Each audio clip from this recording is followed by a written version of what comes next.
I'm just going to take you through what has been happening in this particular area for the next few minutes. As you all know, postmenopausal state is characterized by the rate of bone loss of about 2% per annum for the initial 5 years and 1% per annum thereafter. Calcium is leached off the skeleton and excreted in the urine. Concurrently, there tends to be a poor calcium intake in aging women, and skeletal calcium accretion is decreased. There is a poor vitamin D status because aging skin cannot produce vitamin D as efficiently as young skin. Obesity further compromises vitamin D production, and it is a problem in older women. Decreased mobility, decreased sun exposure, all these contribute to vitamin D deficiency, and therefore there is decreased calcium absorption from the gut. Consequences: serum calcium tends to be a bit low normal, phosphate tends to be low normal, intact PTH is high normal, alkaline phosphatase is high normal. There is increased calcium excretion in the urine, however, there is a propensity for renal calculi, and this is offset by a decreased calcium absorption from the gut because of D deficiency. Accelerated atherosclerosis after menopause predisposes these women to a tendency for vascular calcification with age. The calcium supplementation after menopause, opinion pendulum has been swinging widely over the decades. There was an initial enthusiasm based upon what they observed in terms of physiology. Routine supplementation was used. Initial studies showed decreased rate of bone loss when calcium and vitamin D were supplemented. But the important endpoint is actually fracture and not bone density. And there have been varying results from controlled clinical trials, marginal to 30% reduction in hip fracture. The era of meta-analysis and recognition of adverse effects in terms of renal stones, gastrointestinal side effects, query cardiovascular events, and then the opinion has swung the other way. No need for routine supplementation of calcium and vitamin D. Now, the concept of calcium vitamin D supplementation itself is in the ICU on a ventilator, and only time can tell us whether it will survive. Why is there such a lot of confusion? The randomized trials that have been done in different ethnic groups which have different fracture risks. Different age groups have been studied. There have been high and low fracture risk groups combined in same studies. Community dwelling individuals and institutionalized subjects, they are different in terms of their fracture risk. Different doses of calcium and vitamin D have been employed. And in some studies, in addition to the study drug, additional calcium and vitamin D supplements were allowed. This is particularly true of the Women's Health Initiative study. Cardiovascular events were not specified endpoints, neither uniformly reported nor adjudicated. And in the meta-analysis, there have been a pooling of studies that are not very homogeneous. The effects of timing of calcium and vitamin D supplements is what I am trying to illustrate in this slide. Supplements started just at or after menopause. The subjects are younger. Fracture rates at this time point are very low. Large numbers need to be treated to prevent one event. A very long duration of follow-up, 10 to 15 years, is required to demonstrate benefit. And these women are at lower cardiovascular risk. Supplements for subjects at higher fracture risk, while older subjects, fracture rates are high, benefit can be shown with smaller numbers, and a shorter duration of intervention is required to demonstrate a benefit. But these are people at a higher age-related cardiovascular risk. Ideally, calcium and vitamin D should be started at menopause, total of 1000 milligrams of calcium and 800 units of vitamin D, including dietary sources. And they should be followed to a point when fractures have the highest incidence, age of 70 to 80. Unfortunately, these studies are just not there. Let us look at the available evidence. There is very high quality evidence that calcium and vitamin D decrease the rate of bone loss. This is conclusively shown in several studies. It occurs even if the dietary calcium intake to begin with is more than 500 milligrams per day. And this was also reconfirmed in the WHO calcium vitamin D study. But the effects last only so long as supplements are continued, and the effects wane off over the next 1 or 2 years when supplements are stopped. A systematic review on fracture protection from calcium vitamin D intervention, where the outcome was hip fracture, was published in the Cochrane Review. 53 trials, total of 91,791 participants, and 22 smaller trials which included also calcitriol or alpha calcitriol supplements. Now, what exactly is the benefit demonstrated here? If you look at the top row, in low risk populations where the fracture is 8 per 1,000 in 1 year, it comes down to 7 per 1,000 1 year. Not a very impressive difference. But if you look at a high risk population where the fracture risk is 54 per 1,000, it comes down to 45 per 1,000. So you can prevent 9 fractures. Now that I think is important. Now if you look at new non-vertebral fractures, a similar benefit is demonstrated, a 14% reduction in fracture risk, which is significant. If you look at any new vertebral fracture or deformity, the effect is not that impressive. There is no significant benefit in terms of vertebral fracture. Now if you look at any new fracture, include all fractures, you find that there is a small but significant benefit with this intervention. And the quality of evidence here is very good. Now what are the harms? Hypercalcemia. And now hypercalcemia in this particular meta-analysis has mainly been found in women who were given alpha calcitriol or calcitriol. So that has vitiated the study. So the quality of the evidence is actually low. Now if you look at kidney disease, calculi, renal insufficiency, there was no statistically significant difference between the control group and the calcium arm, and this is very high quality evidence.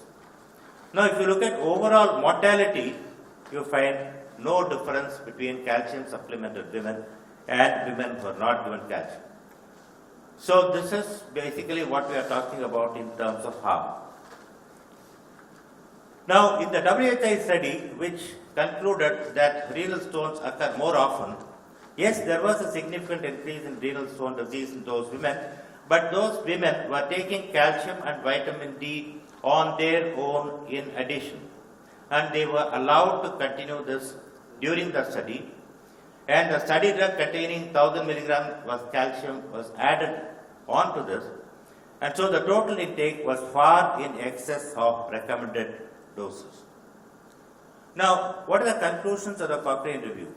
The high quality evidence that calcium and vitamin D cause a small but significant reduction in hip fracture. The benefit is more for high risk populations.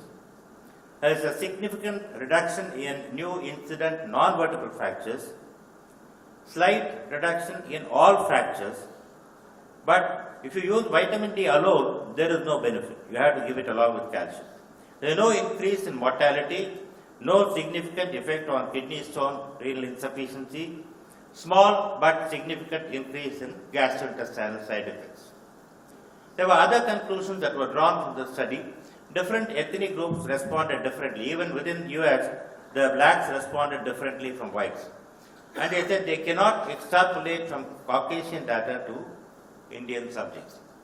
Now, women who had low vitamin D levels, less than 12 nanogram per ml, the reduction in fracture risk was much greater than in those who had higher levels of vitamin D. If the vitamin D intake was more than 800 international units per day, there was a much greater benefit in terms of fracture reduction. And the vitamin D status and the dose both strongly influence outcome. One of the other meta-analysis which showed a very strong benefit is what I have shown below, where a vitamin D dose of more than 800 units per day was ensured. This is the actual consumed vitamin D and not the assigned dose. The women had to actually consume 800 units. Now that showed a 26% protection against hip fracture and a 14% protection against non-vertebral fractures. So that is an important benefit. In WHI study alone, if you look at it, there were people who benefited from in terms of hip fractures, and these were subgroups which showed significant fracture benefit. There were women aged less than 70, younger women, women who complied with study medication, and women who had low baseline calcium and vitamin D intake. Now, these are subgroups who benefited. Now, if you look at the cardiovascular problems that have been talked about a lot in calcium vitamin D studies, yes, coronary calcification scores were increased, but coronary events, there is no clear evidence because the studies or meta-analysis that showed an increase in coronary events were a little flawed because the studies that were done, cardiovascular events were not a pre-specified endpoint and the events were not adjudicated. So there are flaws in this reasoning. Now, in the WHO study, the mortality was analyzed, and if you look at overall mortality, calcium and vitamin D showed a protective trend, particularly in women aged 60 to 70, and there was no increase in cardiovascular or coronary artery disease deaths. Now, with this background, let us now look at what the Endocrine Society guidelines in 2019 are. Now, this is based on this evidence. This here again you find the top row, calcium and vitamin D, there is a significant but small reduction in hip fracture rates, which is, if you look at it, comparable to what happens with risedronate. Now, if you look at non-vertebral fractures, which includes hip fractures, again the same benefit is demonstrated for calcium and vitamin D. If you look at vertebral fractures, calcium and vitamin D does not seem to have a protective effect. So, the Endocrine Society guidelines of 2019 say in postmenopausal women with low bone mineral density and at high risk of fractures with osteoporosis, they say calcium vitamin D should be used as an adjunct to osteoporosis therapies. Now, in postmenopausal women at high risk of fracture with osteoporosis, in whom you can't give any of the other anti-osteoporotic drugs because they are contraindicated, again they say use calcium and vitamin D. But they have carefully avoided any reference to supplementation of calcium and vitamin D at the time of menopause and continuing it long term with a view to preventing fracture. This is because people have not followed up these women up to the age of 70, 75 in order to show whether there is a benefit or not. Now, recommended daily dose I had already alluded to. Now, the important question you have to ask yourself is, are these recommendations that are made elsewhere, are they applicable in India? If you look at the WHO study, the calcium D study, women's baseline characteristics, the mean dietary calcium intake itself was 678 milligram per day. Food items there are 45. 24% of women were taking prior calcium vitamin D supplements that were allowed to be continued. 30% of women had calcium intake more than 1200 milligram per day at baseline before the study. And the mean calcium intake was more than 1000 milligram per day. So one wonders why they needed any extra calcium as part of the study at all. And these are women who had already benefited maximally from whatever calcium and vitamin D they were taking. So doing a study on these people seemed unjustified. If you look at Indian postmenopausal women, the mean dietary calcium intake, this was studied by Professor Thomas Paul, who was working with me in CMC, is about 250 milligrams per day. 50% of women are vitamin D deficient. Food items here are not fortified, and most people are not on calcium and vitamin D supplements. Therefore, whatever has been said in Western literature is not directly applicable to us. The WHO study women at baseline had sufficient calcium intake. Most were on their own calcium and vitamin D supplements. And no wonder they were already protected from fracture because of their intake. No further benefit was demonstrated in that study. And this over-enthusiastic administration of calcium probably led to an increased occurrence of kidney stones in the study. Community living Indian postmenopausal women, I think, are comparable to the institutionalized elderly in Europe in terms of their calcium and vitamin D status. Do we have any data from India? The answer to that is we don't have a large controlled trial comparing calcium vitamin D with placebo in Indian postmenopausal women. But I have some information I can share with you from where I work in Tirumala Mission Hospital. We cover a geographic area like this. We cover about 33,000 families, and we have a structure for following up what happens to women in their homes through the help of family care volunteers at the home level. And we have a closed loop. The family care volunteers bring the patients to the hospital, and when their intervention is carried out, they are followed up in the community by our family care volunteers. And so we get to know what happens to them. Now, what we did was something very simple. Women over age 50, men over age 60, we had DEXA scans done of the lumbar spine and hip. We classified them into osteoporosis, osteopenia normal, according to standard criteria. Normal women were only followed up, we didn't intervene there. But the ones with osteoporosis and osteopenia were given daily oral calcium. And we used vitamin D intramuscularly once a year because compliance would be far better. Follow up at the end of 1 year, and if they still had osteoporosis, we offered them IV zoledronate. Now, 6,095 subjects have been screened. Out of them, roughly half required treatment because they had osteopenia or osteoporosis. About 2,565 accepted treatment, 386 rejected treatment. 1,682 are on regular treatment, and half that number are on irregular treatment. And 94 of these people have died over a follow-up of 7 years. And this is what is interesting. You look at the last two lines. The people who rejected treatment, the fracture occurrence was 2.1%. Those who were taking irregular treatment was 0.91%. And those who were on regular treatment was 0.12%. There seems to be a trend favoring calcium vitamin D supplementation to prevent fractures in Indian postmenopausal women and older men. Now you look at mortality, that's again interesting. You find a higher mortality in a trend towards higher mortality in those who did not take calcium vitamin D as compared to those who are taking it either irregularly or regularly. Now, there has been some suggestion that there is an increased rate of falls if intramuscular vitamin D is administered once a year. This was not true here. You look at the fall rates per year for 100 persons in the three groups, the fall rates are actually slightly higher in the no treatment group and more or less the same in the regular treatment and irregular treatment group. But you look at the sites of fractures, that again is interesting. We did not have any hip fracture. We had only fractures of the forearm, wrist, the ankle, and so on. We have not had any hip fracture here. We did not look for vertebral fracture. It was beyond our means to do that. Now, calcium and vitamin D supplementation, menopausal women in India, I think our women are in the high risk category.